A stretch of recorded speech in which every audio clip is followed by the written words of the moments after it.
आपका एक बार पुनः स्वागत है टोटल नॉलेज एजुकेशन चैनल पर, जहां पर आपको शिक्षा विभाग से संबंधित जानकारियों के वीडियोज उपलब्ध होते हैं। इस विद्यालय में होने वाले ऑनलाइन कार्य, शासन द्वारा जारी होने वाले आदेश निर्देश समय समय पर आपको इस चैनल पर प्राप्त होते हैं। आज एक महत्वपूर्ण जानकारी के साथ हम फिर उपस्थित हैं।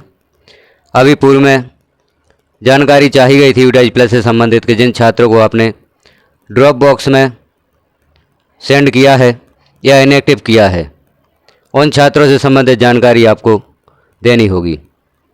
जैसे आपने सिलेक्ट किया है other state, other block, duplicate या डुप्लीकेट एंट्री, जो भी ऑप्शन सेलेक्ट किए थे, उन छात्रों की जानकारी आपको देनी होगी।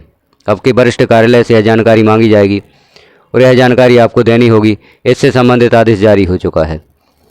तो हम कैसे ड्रॉप बॉक्स के छात्रों की सूची या इनएक्टिव स्टूडेंट की लिस्ट प्राप्त करेंगे यूडाइज प्लस पर, यह जानकारी हम देखते हैं। क्योंकि छात्र ड्रॉप बॉक्स में हैं, छात्रों की संख्या का मिलान नहीं हो पा रहा है। छात्र इनएक्टिव है, साला त्यागी है, ड्रॉप आउट है, जो भी स्थिति है, छात्र आपके विद्यालय से टीसी लेकर जा चुका है, कहीं अध्ययन कर रहा है या किसी विद्यालय में अध्ययन नहीं कर रहा है, तो यह समझ जानकारी आपको उपलब्ध करानी होगी अपने वरिष्ठ कार्यालय को। तो किस प्रकार से हम इनएक्टिव स्टूडेंट लिस्ट देखेंगे, ड्रॉप बॉक्स स्टूडेंट लिस्ट देखेंगे, जानकारी देखते हैं। इसके लिए सर्वप्रथम आपको यूडाइज प्लस को लॉगिन करना होगा। पूर्व की तरह ब्राउज़र पर सर्च करके यूडाइज प्लस को पहला ऑप्शन क्लिक कर देना होता है। जहां पर स्टेट सेलेक्ट करने के लिए ऑप्शन आता है, तो जिस स्टेट से आप हैं पूर्व की तरह उस स्टेट को सिलेक्ट कर दें और गो पर क्लिक कर देते हैं। गो पर क्लिक करते ही लॉगिन के लिए ऑप्शन आता है, जहां पर स्कूल की यूज़र आईडी, पासवर्ड और कैप्चा फिल करके आप लॉगिन हो जाते हैं। यूडाइज प्लस पोर्टल को लॉगिन करते ही नया इंटरफेस ओपन होता है, जहां पर वर्ष 2023-24 इसे क्लिक कर देते हैं तो हम पोर्टल के होम पेज पर पहुंच जाते हैं। यहां पर हमें शो होता है स्कूल डैशबोर्ड। हमें चूँकि यहां पर जानकारी की आवश्यकता है, ड्रॉप बॉक्स में प्रेजेंट छात्र और जिन्हें आपने इनएक्टिव किया है, साला से बाहर किया है, उनके लिए विभिन्न ऑप्शन सेलेक्ट किए होंगे। यह जानकारी हमें देखना है। इन स्टूडेंट्स की लिस्ट हम कैसे प्राप्त कर सकते हैं, तो इसके लिए लेफ़्ट साइड में जो ऑप्शन दिए होते हैं, school dashboard, school profile, list of all student, section management, section shift, progression activity. तो सर्वप्रथम हम प्रोग्रेशन एक्टिविटी को क्लिक करते हैं। इसमें देख लेते हैं, यहाँ पर ऑप्शन प्राप्त होता है प्रोग्रेशन मॉड्यूल, इसे क्लिक कर देते हैं।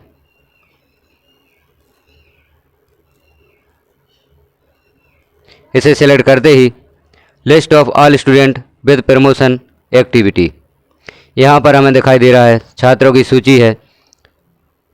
प्रोग्रेशन एक्टिविटी पर हमने काम किया था, इसके लिए यहाँ पर कुछ ऑप्शन सेलेक्ट किए थे। Left school with TC, without TC, studying in same school, studying in same school.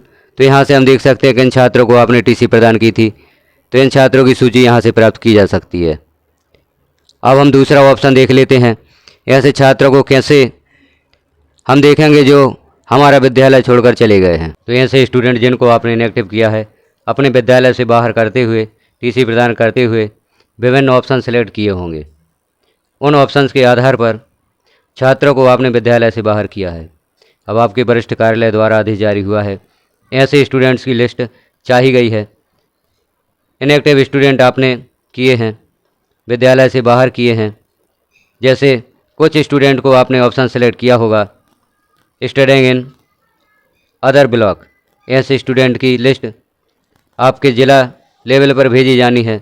और कुछ स्टूडेंट के लिए आपने सेलेक्ट किया होगा स्टडिंग इन अदर स्टेट, ऐसे स्टूडेंट की लिस्ट राज्य शिक्षा केंद्र भेजी जाएगी और वहाँ से इन छात्रों की जानकारी प्राप्त की जाएगी कि यह छात्र कहीं अध्ययनरत हैं या नहीं। क्योंकि वर्तमान में कोई भी छात्र ड्रॉप आउट या साला त्यागी नहीं होना चाहिए। अभी यूडाइज प्लस का वर्क पूर्ण नहीं हुआ है। जब तक एक एक पॉइंट क्लियर नहीं हो जाता, सभी छात्रों की स्थिति स्पष्ट नहीं हो जाती, तब तक यूडाइज प्लस का वर्क चलता रहेगा। अभी 2023-24 का कार्य ही शेष है, 2024-25 का कार्य भी प्रारंभ होने वाला है।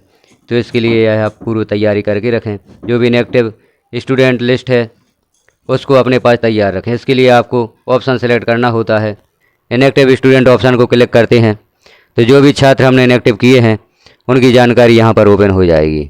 हम इनएक्टिव स्टूडेंट ऑप्शन को क्लिक करते हैं, सूची ओपन होती है जहाँ पर हमने जिन छात्रों को इनएक्टिव किया है उनको जो भी रिमार्क दिए हैं वह सब यहाँ पर हमें शो हो रहे हैं। छात्र का नाम है, पेन नंबर है, एकेडमिक ईयर है, क्लास है, फादर्स नेम, मदर्स नेम और रिमार्क।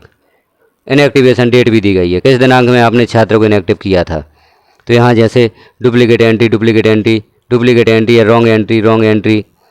यहाँ इन छात्रों को या तो डुप्लीकेट दर्ज कर दिया गया था हमारे विद्यालय में, या 2 बार दर्ज कर दिया गया था, या रॉन्ग एंट्री हो गई थी। जिन छात्रों को विद्यालय में दर्ज नहीं होना था उनकी एंट्री किसी त्रुटि बस हमारे विद्यालय में हो गई थी तो इन्हें हमने इनएक्टिव कर दिया है। तो यह सूची आप अपने पास रखें, किन छात्रों को आपने किस कारण से इनएक्टिव किया है। यह सूची आपको अपने वरिष्ठ कार्यालय देनी होगी। इसके पश्चात हम देख लेते हैं ड्रॉप बॉक्स स्टूडेंट। जो भी छात्र आपके ड्रॉप बॉक्स में होंगे उनकी सूची भी यहाँ पर दी गई है। अब यह छात्र ड्रॉप बॉक्स में क्यों हैं, उनके ऑप्शन यहाँ पर सिलेक्ट हैं। तो है ऑप्शन के हिसाब से हमें यह सूची भी तैयार रखनी होगी कि छात्र ड्रॉप बॉक्स में क्यों हैं। इनके लिए आपने कौन से ऑप्शन सेलेक्ट किए हैं। जैसे यहाँ पर इस विद्यार्थी के लिए ऑप्शन सेलेक्ट है gone for studying in non regular mode. यह विद्यार्थी 10वीं पास होकर या 10वीं में 2 साल अनुत्तीर्ण होकर प्राइवेट हो गया है या प्राइवेट परीक्षा देने के लिए तैयार है।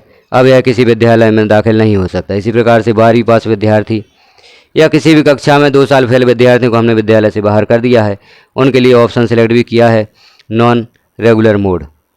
तो इन छात्रों की सूची भी आप तैयार रखें। तो इस प्रकार से हमने देखा ड्रॉप बॉक्स के छात्रों की सूची किस प्रकार से देखेंगे, इनएक्टिव छात्रों की सूची किस प्रकार से देखेंगे। जब भी आपसे जानकारी मांगी जाती है आप इसे तुरंत बनाकर दे सकते हैं। यह बड़ा ही महत्वपूर्ण कार्य है क्योंकि यूडाइज प्लस में सभी छात्रों का मिलान किया जा रहा है।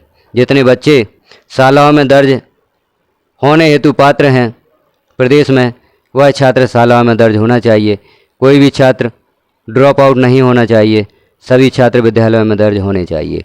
तो इस प्रकार से आपको ऑप्शन यहाँ पर दिखाए गए हैं।